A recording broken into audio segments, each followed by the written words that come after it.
So mapagpalang gabi po sa inyong lahat. Kamusta po ang buong maghapon ninyo? Kamusta po mga ginawa niyo sa araw na to, no? Baka yung iba po sa inyo naglaba, o yung iba po sa inyo na malengke, no? Ang panalangin ko po, mag-ingat po tayo dahil may kumakalat pong sakit na parang hindi ko po maunawaan na dahil ba to sa pabago-bago ang klima, no? Humingi rin ako ng panalangin sa inyo na pagalingin po ako, no? Kaya bago po tayo magsimula ngayon ulit sa ating pag-alaala or sa pagbabalik natin sa salita na pinag-aaralan natin, tayo po'y manalangin. Panginoon, salamat po sa gabing ito. Salamat, Lord.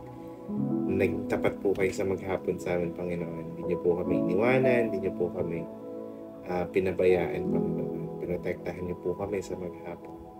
Salamat, Panginoon. Pagpalain niyo po ang aming pag-aaral. Pangalan ni Jesus. Amen and amen, no? Magandang gabi po ulit. Habang nagpapahinga mula sa mga gawain, balikan po natin ang sinabi po ng Diyos kay kay Joshua or Heswa. Hindi ko po alam kung paano banggitin ang Tagalog.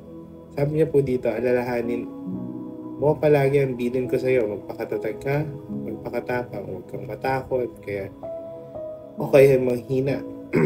Dahil ako ang Panginoon na iyong Diyos ay isa sa iyo kahit saan ka pumaroon. Sarap po sa pakiramdam ng Panginoon. Ngayong gabi, isipin po natin kung paano sinamahan ng Diyos si Yeshua o si Joshua sa bawat hakbang niya sa kanyang tungkulin. Marahil pagod tayo o nahihirapan sa mga ginagawa natin ngayong araw na to o sa mga nakarang araw. Pero tandaan natin na hindi tayo iiwanan ng Diyos. Sa bawat tagumpay at pagkakamali, kasama natin siya.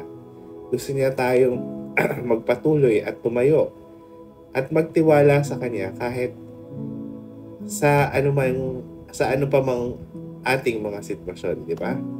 Napakasarap ng ganung pakaramdam. Nakasama natin ang Panginoon sa bawat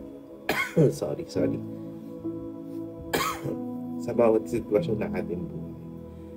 Kasi marahil iniisip natin na nag-iisa lang tayo sa ginagawa natin. Kasama natin siya, kaya nga po meron siyang bilin na pag may ginagawa tayo, isipin po natin, ginagawa po natin ito para sa Kanya. No? At para sa Kanya. Kaya napakasarap po sa pakaramdam na alam po natin, nakasama natin ang Panginoon sa bawat oras, sa bawat minuto ng ginagalawan natin mundong ito. No? Marahil tayo ay napapagod, pero tandaan po natin ang kalakasan natin ay ito. No? Kaya ngayong gabi, meron po akong question. Sa anong bahagi ng araw mo naramdaman ang presensya ng Diyos? Sa anong bahagi ng araw mo naramdaman mo ang presensya ng Diyos? Pwede niyo po yung sagutin sa sarili niyo, isulat niyo, at manalangin po tayo. Pero conclusion po, ang bawat araw ay pagkakataon na maranasan ang katapatan ng Diyos sa kabila ng ating kahinaan. Ang presensya niya ay ang ating lakas. Kaya magtiwala tayo sa Kanya sa bawat hakbang ng ating buhay. No?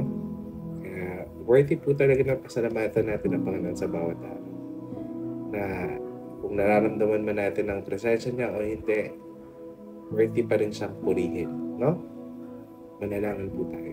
Panginoon, salamat sa iyong katapatan at gabay sa buong araw na to. Patawarin niyo po kami kung minsan ay nawawalan po kami ng lakas ng loob o nawawalan po kami ng tiwala. Kaya Panginoon, patatagin niyo po ang aming mga puso. Papasalamat po kami dahil ang pangako niyo na ikaw ay kasama namin sa bawat oras. Sasamahan niyo kami kung saan man kami pumunta. Pagpalain niyo rin po ang aming pagpapahinga at bigyan niyo po kami ng lakas para sa panibagong bukas. Sa pangalan ng Panginoon Jesus. Amen.